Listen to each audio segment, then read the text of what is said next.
Sony A7 Review.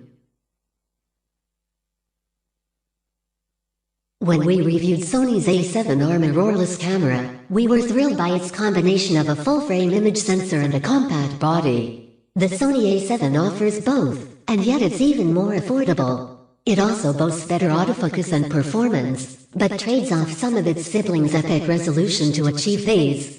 We already knew the Sony A7 would be great, but we wanted to answer which was better, the Sony A7 or A7R?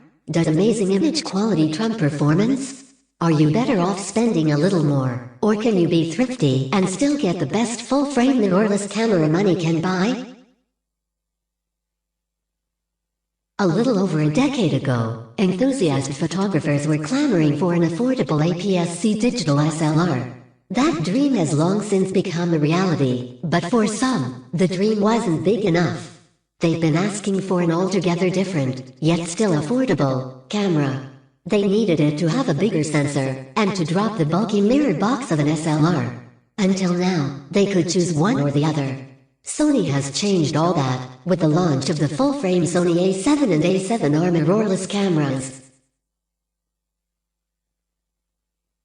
The two cameras are very closely related, and in this first impressions review, we'll be looking at the Sony A7.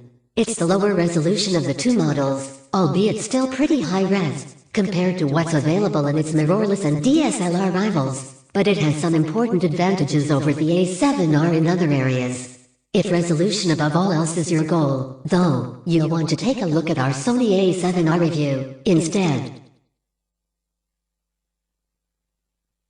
Design. Externally, there's very little to tip you off to which of the two cameras you're looking at beyond their badges. The Sony A7 is just slightly heavier than its sibling, but the difference is not one you'd notice, even holding the two cameras side by side.